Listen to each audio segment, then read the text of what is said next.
जम्बू से एक लड़की भगवान श्री कृष्ण को साक्षात देखने के लिए वृंदावन आती है। वो श्री कृष्ण को देखने के लिए उनके हर मंदिर में जाती है, पर श्री कृष्ण उसे साक्षात रूप में कहीं नहीं मिलते। फिर भी उसे कोई कहता है कि अगर श्री कृष्ण को साक्षात देखना है तो वृंदावन के निधिवन में जाओ, वहाँ पर हर रात श्री कृष्ण आते हैं। अगर उनका साक्षात रूप देखना है तो निधिवन ही धरती पर एकमात्र ऐसी जगह है। ये बात सुनते ही वो लड़की तुरंत निधिवन जाती है और पेड़ों की खोखली शाखाओं के बीच छुपकर बैठ जाती है। करीबन रात के 2:30 बजे उसे कुछ ऐसा दिखता है जिसे देखकर उसके होश व हवास उड़ जाते हैं। उसके बाद उसने जो बताया उसे सुनकर आपको यकीन करना मुश्किल हो जाएगा। आखिर जम्मू से आई उस लड़की ने रात के 2:30 बजे ऐसा क्या देखा, उसके बाद उसके साथ क्या हुआ, क्या वो जिंदा बच पाई या वो पागल हो गई। दोस्तों, इस सच्ची घटना को सुनने के बाद आपके होश उड़ जाएंगे। नमस्कार दोस्तों, मेरा नाम है सूरज सिंह और आप सभी का फिर से एक बार स्वागत है मन की व्याख्या में। जम्मू से कटरा में एक छोटी सी बच्ची अपनी माँ के साथ रोजाना भगवान श्री कृष्ण के मंदिर जाया करती थी। उसकी माँ रोजाना भगवान का श्रृंगार करती और पूजा पाठ करती। ये करते हुए छोटी सी बच्ची माँ को रोज देखा करती थी। एक बार पूजा करते हुए उस बच्ची ने अपनी माँ से पूछा कि भगवान जी मुझसे कब बात करेंगे। ये सुनते ही उसकी माँ ने बोला कि जब तुम भगवान जितनी बड़ी हो जाओगी तब वे तुमसे बातें करेंगे। समय बीतता गया और वो छोटी सी बच्ची बड़ी हो गई। फिर उसने अपनी माँ से पूछा कि मैं भगवान जितनी बड़ी हो गई हूँ, क्या भगवान मुझसे बात करेंगे।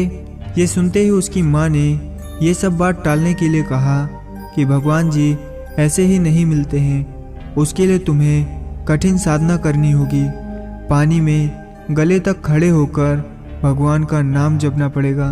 उसने ये सब किया, परंतु उसे इन सब का कोई फल नहीं मिला, क्योंकि उसे ज्ञान नहीं बल्कि श्री कृष्ण के साक्षात दर्शन चाहिए थे। फिर उसे बाद में पता चला कि भगवान श्री कृष्ण वृंदावन में मिलते हैं, वे वहीं रहते हैं। बस ये सुनने के बाद वो वृंदावन आ जाती है और वृंदावन आकर सबसे पूछती है कि कान्हा कहाँ मिलेंगे। सबने उससे कहा कि कान्हा तो बांके बिहारी मंदिर में मिलेंगे। ये सुनते ही वो मटका भरकर मक्खन और हाथ में बांसुरी लेकर बांके बिहारी मंदिर पहुंच जाती है और पंडित से बोलती है कि मुझे कान्हा से मिलना है। वो पंडित कहता है कि लो कर लो अपने कान्हा के दर्शन। वहाँ के पंडित उस लड़की को बांके बिहारी जी के दर्शन करा देते हैं, परंतु वो लड़की बोलती है ये तो मूर्ति है, मुझे तो असली कान्हा से मिलना है। पंडित जी उसे बोलते हैं कि तुम्हें हर जगह सिर्फ मूर्ति ही देखने को मिलेगी, असली कान्हा तुम्हें कहीं नहीं मिलेंगे। ये सुनते ही वो बहुत मायूस और उदास हो जाती है। ये सब होते हुए वहाँ खड़ा एक बुजुर्ग व्यक्ति उसे देख रहा था। वो उस लड़की के सामने आया और बोला, अगर तुम्हें साक्षात कान्हा के दर्शन करने हैं तो वो तुम्हें निधिवन में मिलेंगे। वे आज भी रात में निधिवन में आते हैं और रास रचाते हैं। ये सुनकर वो निधिवन में जाती है और शाम के वक्त चोरी छुपे निधिवन के पेड़ों की खोखली शाखाओं के बीच छुपकर बैठ जाती है। करीबन रात के 2:30 बजे उसे कुछ ऐसा दिखता है जिसे देखकर वो अपनी आंखों पर यकीन नहीं कर पाती। वो देखती है कि अचानक निधिवन के सारे पेड़ गोपियां बन जाते हैं और वहाँ स्वयं श्री कृष्ण आते हैं और रास रचाते हैं। ये देखकर वो बोलती है कि कान्हा मुझे छोड़कर मत जाओ।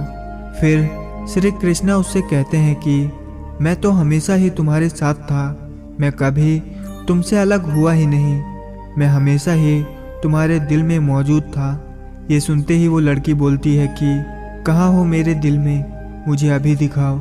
उसके बाद श्री कृष्ण ने उसे अपना वो रूप दिखाया जहाँ वो कण कण में वास करते हैं। ये सब देखते ही वो लड़की बेहोश होकर जमीन पर गिर जाती है। जब उसकी आंखें खुलती हैं तो उसे कण कण में भगवान दिखने लगते हैं, चाहे वो दीवार हो या फिर जमीन पर चल रही चींटियाँ। या फिर जानवर और पेड़ पौधे, उसे कण कण में भगवान दिखने लगते हैं। दोस्तों, आपको ये जानकर आश्चर्य होगा कि वो लड़की बाद में श्री कृष्णा से विधिवत शादी भी करती है। इस लड़की को लोग आज भी मीरा कहकर बुलाते हैं और ये मीरा आज भी आपको वृंदावन की गलियों में कहीं ना कहीं देखने को मिल जाएंगी।